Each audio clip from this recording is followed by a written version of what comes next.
2025년 KBO 트레이드 시장은 조용하지 않았다.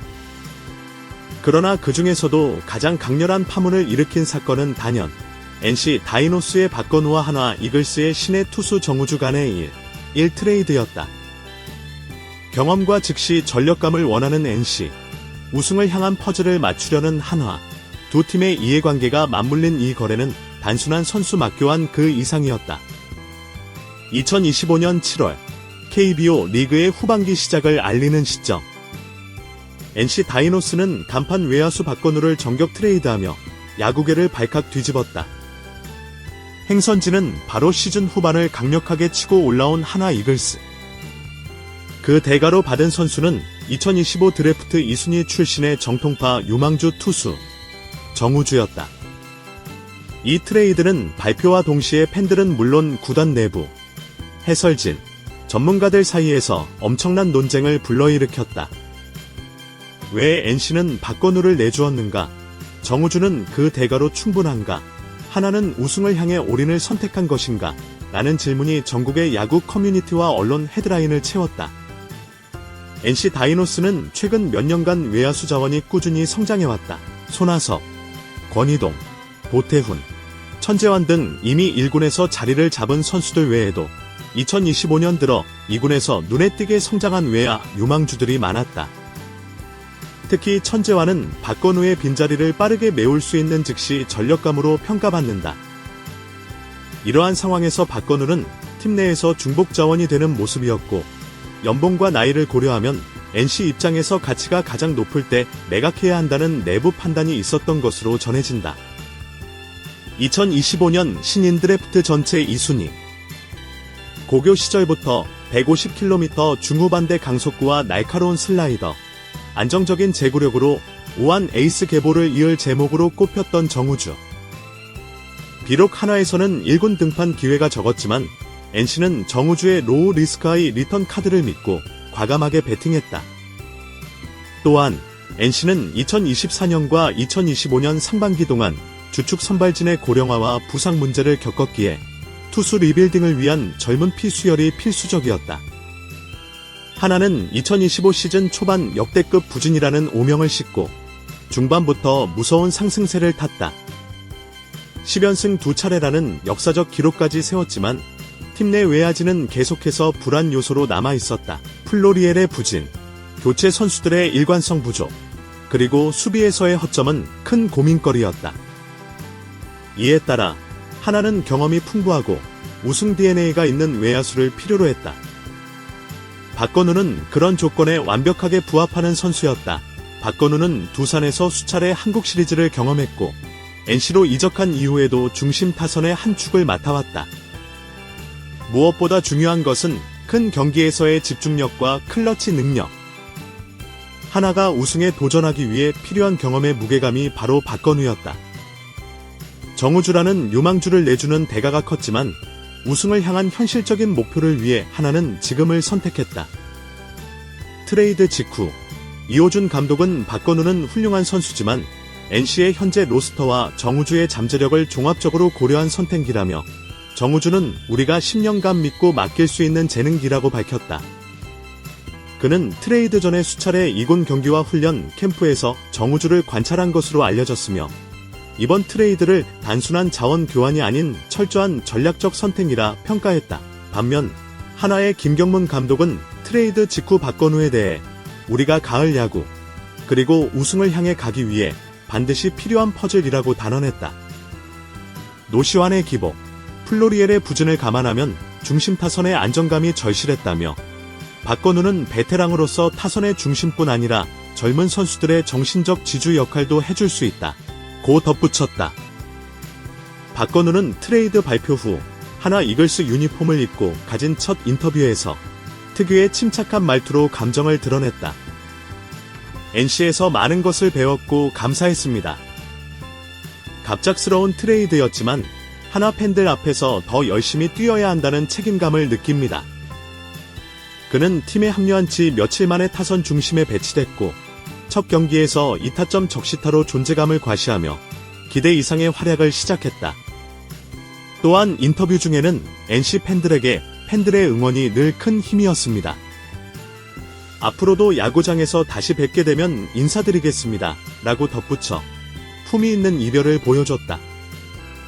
박건우는 2021년 이후 두 번째 팀 이적이며 30대 중반을 향해 가는 나이에서 이번 트레이드를 새로운 기회로 삼겠다는 각오가 엿보였다. 정우주는 트레이드 발표 직후 NC 다이노스 훈련장에 합류하면서 구단 공식 채널을 통해 첫 소감을 전했다. 정말 놀랐고 한동안 믿기지 않았습니다. 하지만 NC가 저를 정말 원해서 이 트레이드를 추진한 것이라면 그 믿음에 보답하고 싶습니다.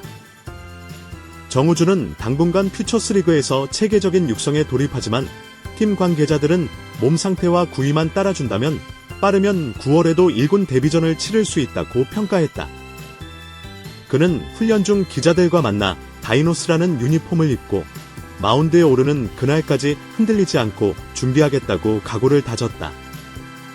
팀의 미래 선발 로테이션에 본인이 있다는 것 자체가 부담이자 영광이라는 말도 덧붙였다. 이번 트레이드는 하나와 NC 두 팀만의 일이 아니었다. 이를 바라보는 다른 구단 관계자들 역시 긴장한 기색을 숨기지 않았다. LG 트윈스 관계자 정우주는 당연히 하나가 미래의 1선발로 키울 줄 알았다. 박건우가 당장 필요한 건 이해하지만 하나가 이 정도까지 단기 성적을 원하나 싶다. NC 입장에선 정말 잘한 트레이드로 보인다. 삼성 라이온즈 스카우트 팀장 NC는 미래를 위한 배팅이 빠르다. 그만큼 자신 있는 유망주 발굴 시스템이 있으니 가능한 일이다. 다만 박건우가 후반기 하나를 한국 시리즈에 데려간다면 이야기는 달라질 수도 있다. 이러한 반응은 KBO 내에서도 트레이드에 대한 철학이 바뀌고 있다는 신호이기도 하다. 예전에는 FA 보상, 연봉 부담, 팬 정서 등을 고려해 트레이드가 신중했다면 최근에는 좀 더 공격적이고 현실적인 판단이 늘어나는 추세다. 박건우 합류 이후 하나의 타선은 문현빈, 노시환, 박건우 중심의 3에서 5번 라인이 더욱 탄탄해졌다. 특히 박건우는 2사 주자 상황에서의 타점 생산력이 탁월해 팀 전체의 득점 효율이 크게 향상됐다. 트레이드 이후 15경기 성적은 11승 4패로 이적 이전 10경기 5승 5패와 비교해 뚜렷한 상승 곡선을 그렸다. 또한 수비에서도 중견수 자리를 안정감 있게 지키며 외야 수비 전반의 구조 재편을 가능하게 했다. NC는 박건우가 빠지면서 외야 공격력이 일시적으로 떨어진 건 사실이다. 그러나 도태훈, 천재환, 권희동이 빈 자리를 나누어 채우며 실험을 계속하고 있다. 더불어 정우주가 퓨처스에서 빠르게 적응하면서 내년 시즌 3, 4선발 감이라는 기대치가 현실적으로 다가오고 있다. NC는 이번 트레이드를 단순한 시즌 중 거래가 아닌 2026에서 2029년을 위한 중장기 투자로 보고 있다. 이번 트레이드는 단순히 두 팀의 내부 변화로 끝나지 않았다. KBO 전체의 트레이드 문화를 다시 생각하게 만드는 계기가 됐다. 박건우는 향후 FA 자격 재취득을 앞두고 있어 NC로선 FA 보상과 연봉 인상에 대한 부담을 느꼈고 이를 선제적으로 회피하는 방법으로 트레이드를 택했다. 이는 FA 자녀 계약 연장 가능성보다 현금화 우선이라는 철학 변화로 해석된다. 정우주처럼 1군 실적은 미비하지만 드래프트 지명 순위와 성장 가능성만으로 빅카드가 되는 시대가 열렸다.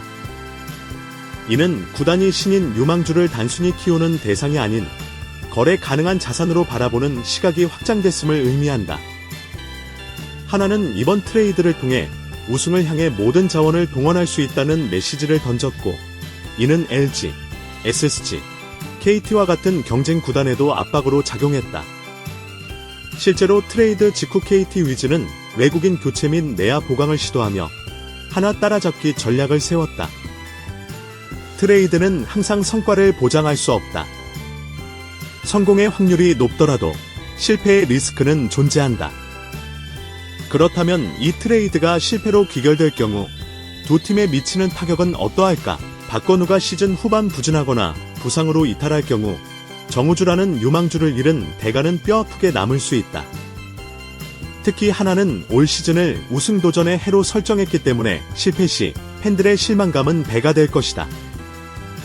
노시환의 부진까지 겹치면 리스크가 중첩된 빅딜이란 오명을 쓸 수 있다.